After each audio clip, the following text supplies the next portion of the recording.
Yes. So now we'll be taking the numerical differentiation with 3 point. ठीक है. अब एक चीज इसमें समझो आप कि 3 point और 2 point जो भी हमने देखे 2 point फॉर्मूलाज, ये 2 point फॉर्मूलेज में आप क्या इन्फॉर्मेशन यूज कर रहे हो. आपके पास ऑफ कोर्स एक डेटा पॉइंट है, आपके पास एक डेटा सेट है जिसमें आपकी कुछ एक्स वैल्यूज कुछ वाई वैल्यूज दी हुई हैं. अभी आप डिफरेंशिएशन जो निकाल रहे हो अप्रोक्सीमेटली, उसमें दो वैल्यूज को ही यूज कर रहे हो. तो अगर आप गिवन डेटा सेट से या गिवन इंफॉर्मेशन से आप दो ही इंफॉर्मेशन को यूज कर रहे हो, सो आपका अप्रोक्सीमेशन कैसे होगा. और फिर अगर आप तीन इंफॉर्मेशन को यूज कर रहे हो तो आपका अप्रोक्सीमेशन कैसे होगा. इट कुड बी बेटर ना, इट शुड बी बेटर. अगर आप सारी इंफॉर्मेशन यूज कर पाओ एक ही बार में तो बहुत अच्छा होगा. ठीक है, जैसे आपके किसी स्टूडेंट के बारे में मैंने पूछा वो स्टूडेंट कैसी है, एंड उसकी फ्रेंड्स ने बात की तो बताया कि ma'am she got this much marks in maths, and last time she participated in sports as well, and she performed at some drama as well. No, no, she maybe did not attend the physics practical classes. और कुछ इस points पे आपने कुछ और बोला, नहीं public speaking अच्छी है नहीं है, तो आपने कुछ कुछ इन्फॉर्मेशन उसके बारे में उसके डिफरेंट फ्रेंड्स ने बता दी. Now actually how that person is, अगर मुझे ये फाइंड आउट करना है तो मैं सिर्फ एक ही इन्फॉर्मेशन को लूँ कि नहीं मैथ्स में गुड है तो गुड है, या मैथ्स में गुड है फिजिक्स में नहीं गुड है, तो इसको ही हम बेसिस बना लें. या फिर ये सारी इन्फॉर्मेशन में से जितनी इन्फॉर्मेशन हम यूज कर सकते हैं रिलेवेंट, ठीक है, किस रिस्पेक्ट में उसको मुझे आइडेंटिफाई करना है. If I want, I am searching for a person who is good in singing और can perform in some event, so the information about the maths and physics or the sports is not useful for me. सो जो information relevant है वो information में सारी use करके अगर उस person को आइडेंटिफाई करूं या उसके बारे में जानकारी निकालूं तो that will be the best. Similarly all this methods are developed, they have different perspective. तो किस पर्सपेक्टिव में हमें अप्रोक्सीमेशन करना है उसके अकॉर्डिंग भी हमारी चॉइस ऑफ मेथड होती है. बट अभी आपने जो सीखा फॉरवर्ड डिफरेंस यूज करके डेरिवेटिव निकालना, that is only with the 2 points. दो डेटा पॉइंट्स आप ले रहे हो. अभी ऐसे ही फॉर्मूले आपके एग्जिस्ट करते हैं 3 पॉइंट्स फॉर्मूलाज भी. तो 3 पॉइंट्स फॉर्मूलेज के लिए हम देखेंगे फॉरवर्ड और बैकवर्ड में क्या फॉर्मूला है, और फिर उसका numerical, and then the second order derivative as well. Okay, so now see the first order derivative using the 3 point forward difference formula. 3 point forward difference है तो तीन डेटा पॉइंट्स इसमें यूज होंगे, और फॉरवर्ड है तो आगे के यूज होंगे. तो आगे के अगर डेटा पॉइंट्स यूज हो रहे हैं एक्स आई के आगे वाला क्या होगा, तो अगर ये एक्स आई है एक्स आई के आगे वाला होगा XI+1 XI+2. Accordingly Y I plus one और YI+2. तो इसमें क्या होगा आपका YI+2 भी यूज होगा, YI+1 भी यूज होगा, और YI तो यूज होना ही है. साथ ही साथ यहाँ पर देखो ये XI है आपका, इससे एक स्टेप गए आप H तो आपको मिला XI+1, एक स्टेप और गए तो XI+2. तो टोटल कितना गए आप 2H डिस्टेंस. X में कितना गए आप 2H, तो नीचे आपको इसमें मिलेगा 2H, और ऊपर क्या मिल रहा है, ऊपर मिल रहा है आपको YI माइनस ऑफ YI+2. मतलब YI+2 जो इन्फॉर्मेशन है उसको भी यूज कर रहे हैं with the minus sign, plus 4 times YI+1 minus 3YI. तो फॉर्मूला ही याद कर लो, क्योंकि फॉर्मूला कैसे डिराइव हुआ है उस डिटेल को हमें जरूरत नहीं है देखने की, derivations are not part of the syllabus. But ये देखना चाहो कैसे डिराइव हुआ है तो of course you can go to books and you can see the detail theory part, और फिर कुछ उसमें पूछना हो तो you can ask, otherwise you can directly learn the formula. that it is minus yi+2 plus 4yi+1 minus thrice yi divided by 2h. This is the forward. Backward में क्या होगा, backward में the point उसके पीछे की दो values, तो point और उसके पीछे की दो वैल्यूज है, तो यही सेम फॉर्मूला आप समझ लो, इसी सिमिलर टाइप ऑफ फॉर्मूला है, बट साइन चेंज हो गए, और I+2 will become I-2, I+1 will become I-1. So same style का फॉर्मूला है, आप देखो मोटा मोटा. F dash of xi using the backward is 3yi minus yi minus 1 plus Y I minus 2 divided by 2h। So ये next set of दो formulas आप लिख लो, दोनों फॉर्मूलेज को नोट कर लो।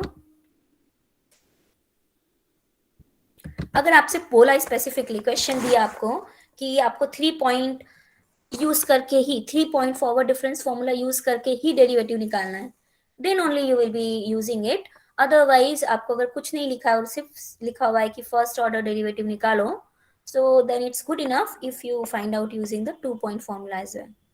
Okay.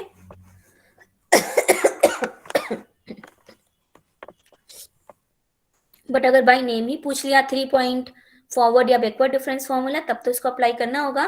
Therefore you need to learn the formula. तो दोनों फॉर्मूले होपफुली आपने लिख लिए हैं। Now we are moving to the central difference. तो सेंट्रल डिफरेंस का जो आपका फर्स्ट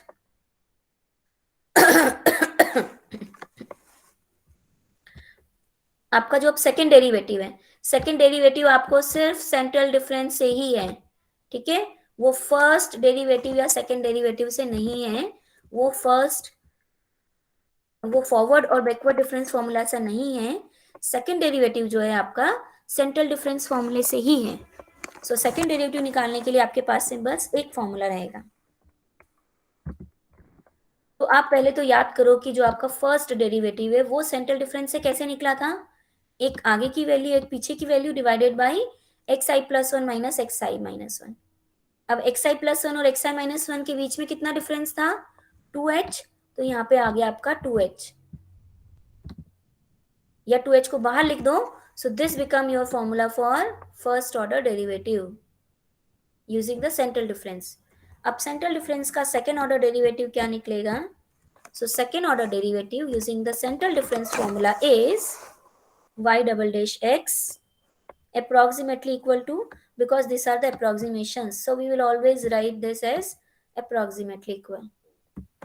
Okay, क्योंकि यहाँ पर एक एरर टर्म है, यहाँ पर बहुत सारी चीजें जो है वो आ सकती हैं या बहुत सारे कैलकुलेशन हो सकते हैं। We are just approximately finding the value, so there is an error term, therefore it is not exactly equal, but this is approximately equal. So anyway, f double dash का फॉर्मूला क्या है? It is 1/h square f of xi plus 1 plus f of xi minus 1। तो जो दोनों आसपास की values हैं उनको प्लस करो और माइनस ट्वाइस करो fxi को।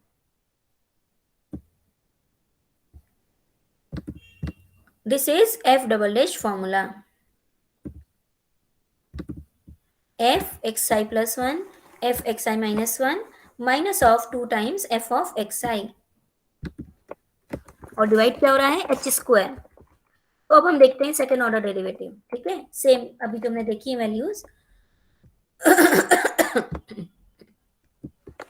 सॉरी न्यूमेरिकल एग्जांपल्स जो देखे हैं हमने, उन एग्जांपल्स में अब हम सेकेंड ऑर्डर डेरिवेटिव भी देखते हैं। तो second order derivative at 1 and at 2. Now can you find out the second order derivative of 1? No, because second order derivative के फॉर्मूले में आपको क्या रिक्वायर्ड है, एक आगे और एक पीछे। तो आप कॉर्नर पॉइंट्स का नहीं निकाल सकते हो, ना ही कॉर्नर पॉइंट 1 का निकाल सकते हो, ना ही कॉर्नर पॉइंट 5 का निकाल सकते हो। सेकेंड ऑर्डर डेरिवेटिव किसका निकाल सकते हो, जो सेंटर में। सो सेकेंड ऑर्डर डेरिवेटिव निकालोगे आप at point 2, which will be, उसके एक आगे वाली और पीछे वाली वैल्यू को प्लस करना है, माइनस ट्वाइस करना है उस सेम पॉइंट को, और डिवाइड करना है h स्क्वायर से।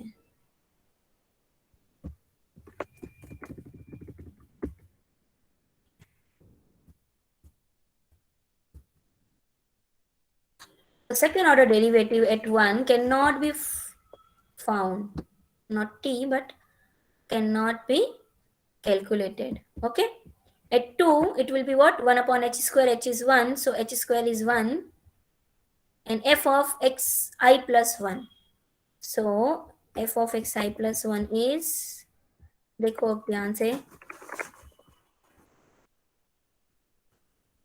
इसके एक आगे और एक इसके पीछे वाली वैल्यूज, मतलब 2 के आगे वाली वैल्यू क्या है 8, पीछे वाली वैल्यू क्या है 2, so this will be 8 plus 2 minus twice of the same value.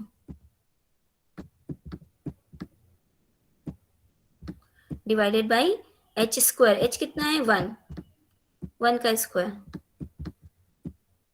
सो अब कैलकुलेट कर लो इसे, 8 माइनस 8 इंटू सॉरी 2 इंटू 4 कितना हो गया 8, 8 माइनस 8 से 8 गया, सो 2 upon 1 that is 1, that is 2। Second order derivative of the function given by this data point is 2, 8.2.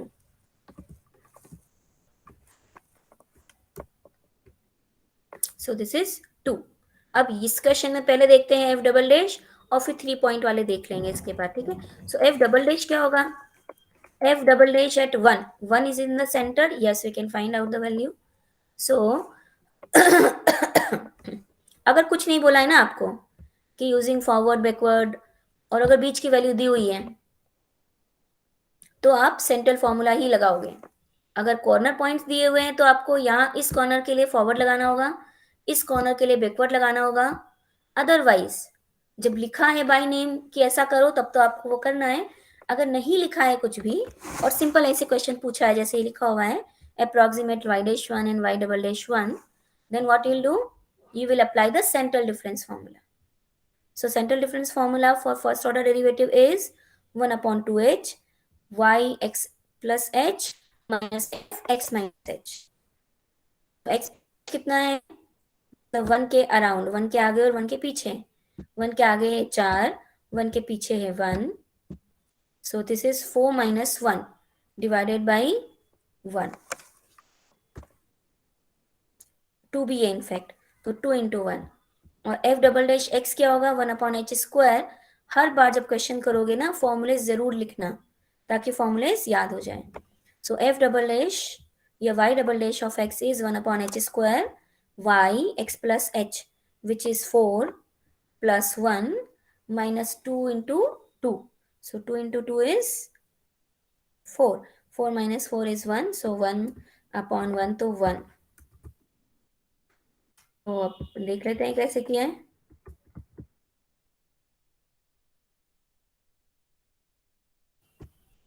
Okay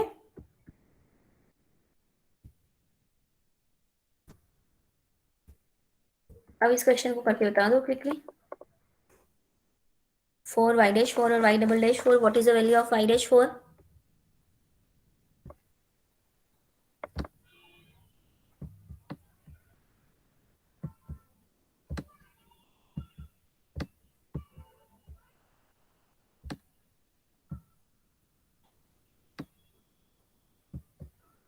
Yes, anyone? 3 minus 1 divided by, तो हमें जब y dash निकाल रहे हैं, y dash निकाल रहे हैं तो एक ऊपर फॉर्मूला तो लिखा ही है ना आपका, अभी अभी के भी लिखा है फॉर्मूला ऊपर, ये रहा फॉर्मूला। सो अब आपका y dash निकालना है तो y dash is 3 minus 1 divided by 2 into h, h कितना है, तो h कितना है 9 माइनस 1 कर लो, 9 माइनस 1 8, सो वो 2h आपका आ गया। सो ये आ गया आपका 2 upon 8, 1 upon 4।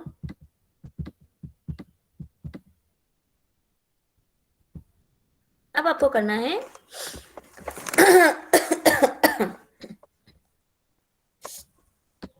y double dash 4, y double dash 4 जब निकालोगे यहाँ पर, सो y डबल डैश 4 होगा 3 प्लस 1 माइनस 2 इंटू 2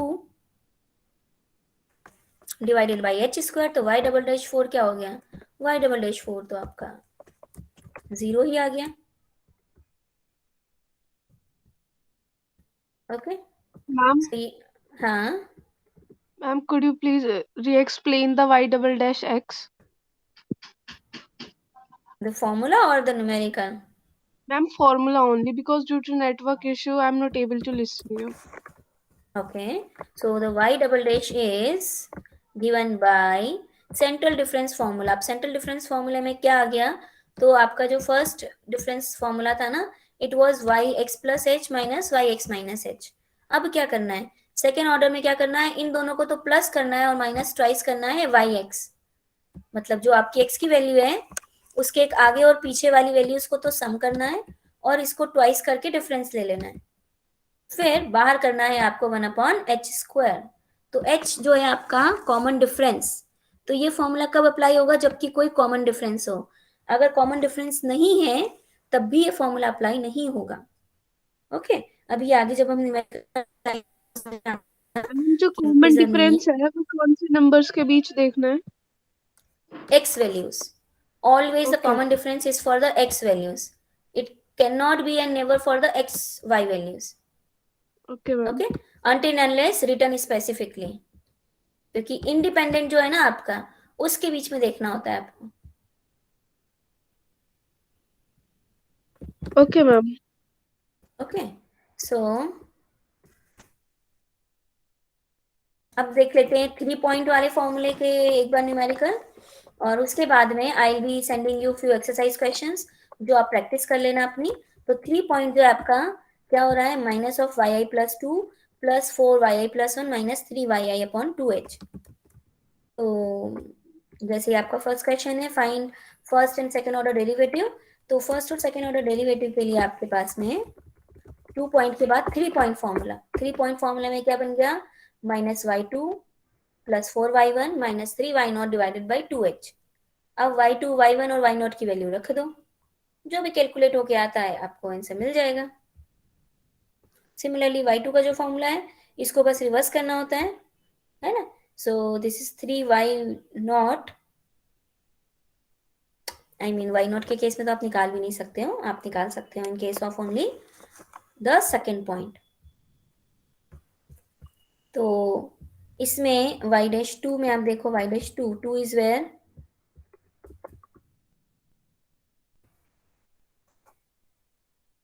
2 इज 2 पे सेकेंड 3 पॉइंट तो बैकवर्ड भी नहीं निकलेगा, क्योंकि 3 पॉइंट बैकवर्ड के लिए आपको 2 पीछे की वैल्यू चाहिए होती है। Okay, so f dash at xi backward difference 3 point, you require the 2 previous values, if you don't have 2 previous values you cannot find out the derivative। so इसमें जो निकाला है this is also wrong,